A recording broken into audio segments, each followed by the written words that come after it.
Hello, welcome to our Phil 120W Paper 2 video. I'm Erica, and I'm with my project partner, Hannah.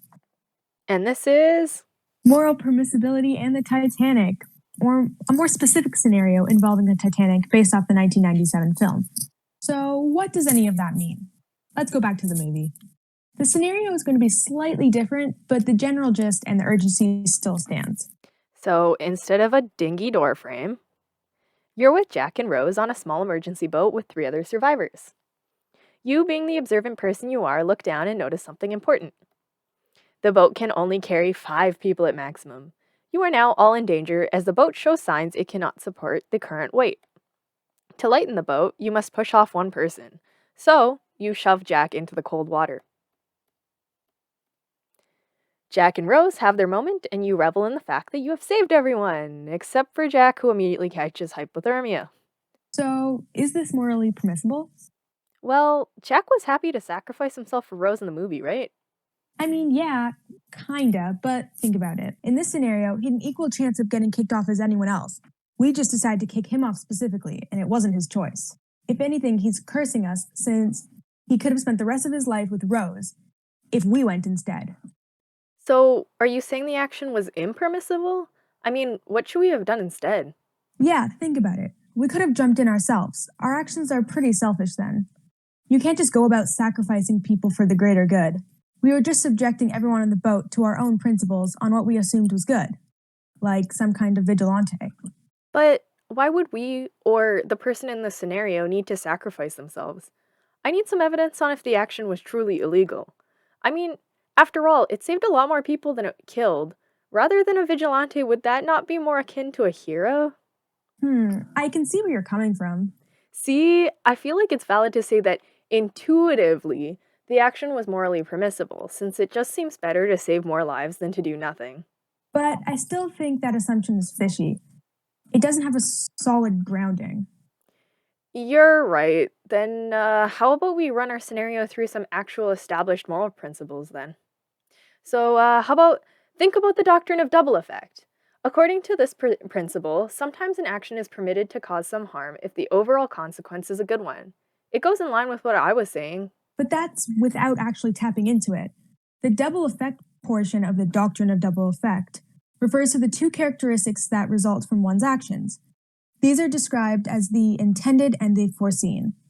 So in our case, let's try to distinguish whether our actions, which resulted in Jack's death, was intended or merely foreseeable.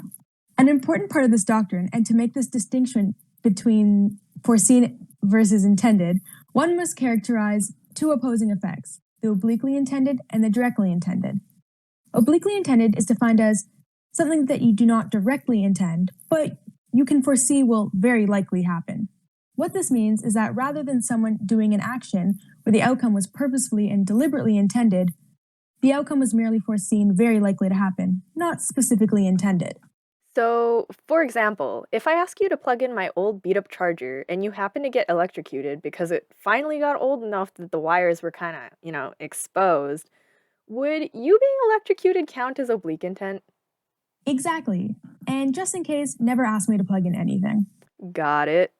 And to continue, oblique intent differs from direct intent, which is the thing you are intending to bring about. This is an action where someone knew the outcome was inevitable and intended. So for this, if I deliberately sabotage the wiring so that it electrocutes anyone who touches it at a 100% success rate, and then I ask you to touch it because I thought it would be funny to see someone get literally and figuratively shocked, me electrocuting you would probably be my direct intent, right? Yes, you hypothetically just asked me to touch something that would harm me at an 100% success rate, and you just specified that was your intent. Direct intent is exactly what that is.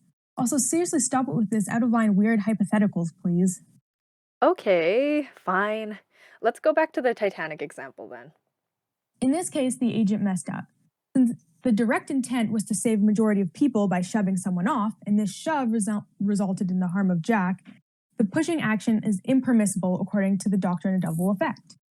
A poor love-struck boy is now an ice cube sinking to the bottom of the North Atlantic. But there's no need to worry, because there's a loophole that this unedited version of the doctrine of double effect cannot account for. This is called the problem of closeness. Ah, yeah, I can do this one. The problem of closeness can be considered a major flaw in the doctrine of double effect. This quote unquote closeness comes into play when one has the ability to argue that harm was never intended in the case. And what this means is that when looking at a scenario through the doctrine of double effect perspective, one may be able to redescribe a situation to make it appear as if no harms are ever intended, this making the situation permissible. So, this is how we get away with murder. We did not intend to kill Jack, Your Honor. Rather, we, in a panic state, wanted to inform him of our current predicament. When we were moving closer at an alarming speed, we bumped into him. Granted, it was into freezing cold water without a life jacket, but who knew he would die? Bumping into someone doesn't usually lead to their death. So we did it. The DDE says the actions are permissible. See, you had me thinking I was a bad person for thinking otherwise. But the direct intent was just to tell Jack of the problem, not harm him. Please, if I were to ever be in this situation, I'd be a hero. There should be a hypothetical statue made in my honor.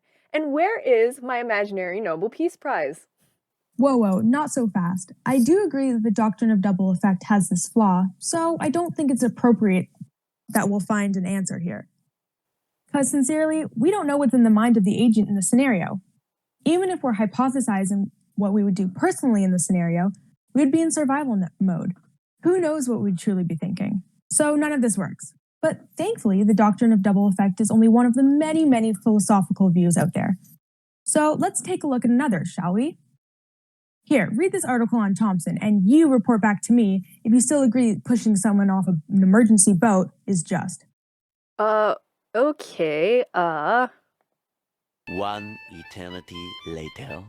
Judith Jarvis Thompson was an American philosopher who addressed Philippa Foot's famous trolley problem, where there was a choice to intervene in a situation to stop 5 people from dying, and instead let 1 die. I won't get into it further, especially because Google is a couple clicks away, but essentially Foot proposed 2 things. That killing 5 is worse than killing 1, obviously, but also that killing 1 person is worse than letting 5 others die. Boiling it down, it seems that no matter what, if you are making an action that results in a death, then you are morally wrong in Foot's opinion. So you are wrong for pulling the lever. Oh, Thompson disagreed with this. Yes, of course, you already know this. Basically, Thompson argued with a counterexample that showed why, quote unquote, killing 1 person is too vague a term. She introduced a scenario of stealing organs from a healthy person to give to 5 dying patients. In this example, the general outcome is the same as the trolley problem, but the choice is so much more obvious. Don't kill the 1 healthy person that has nothing to do with the 5 injured people. It's just so intuitively wrong. But then, what's the difference? I got this. She states an action may be permissible if it follows these 2 things. First, it must be redirecting a pre-existing threat to a fewer number of people. And, borrowing ideas from Kant, the means in which the redirection happens cannot infringe on a person's rights. As all humans, we have an intrinsic value. The organ thing so obviously fails the second point that I think we understand, even just on an instinctual level, that the action is wrong. So let's go back to the titanically big problem at hand. Let's see if it passes Thompson's checklist. Are we redirecting a pre-existing threat? This one's sort of hard to answer, hey? Yeah. Well, if I may step in, I think we could argue that there is a legitimate threat to all 6 people. This threat is to fall into the deadly freezing water. Instead of letting all 6 people fall victim to the threat, we make it so that only 1 person is victimized. This, by definition, does seem to be redirecting a pre-existing threat to a fewer number of people. So I'd say it counts. So, check 1. So then, can we say that this redirection doesn't violate any rights? Do I even need to? Nope, yep, yeah, I get it. I mean, straight up pushing someone to the point they fall is a violation of the right to not be harmed in general. There's no way it wouldn't apply to a life-threatening position. So basically, Thompson believes that in this scenario, it's better to all go down with the ship. So we deduce that, with the use of Thompson's view on morality, that it's impermissible to push Jack off. Yikes. Yeah, what a tough scenario, huh? Yeah, but after looking at a few moral frameworks, I definitely have a better understanding of the permissibility of certain actions. I personally, like me myself, believe that Thompson is correct, though in this scenario, I'm wondering if it is reasonable to abide to it. I mean, it would be hard to live with the guilt. How about you? Yeah, I agree with you. Though I'd want to save as many people as possible, including myself, I just don't think I could build up the courage to actually push Jack off. Now, unlike the real Titanic, Jack and Rose had the same fate. Though let's be real here, there was enough room on the door for both of them. Rose is just selfish. And now the hat's off to you, audience. What do you think? Thanks for listening. Thanks for listening.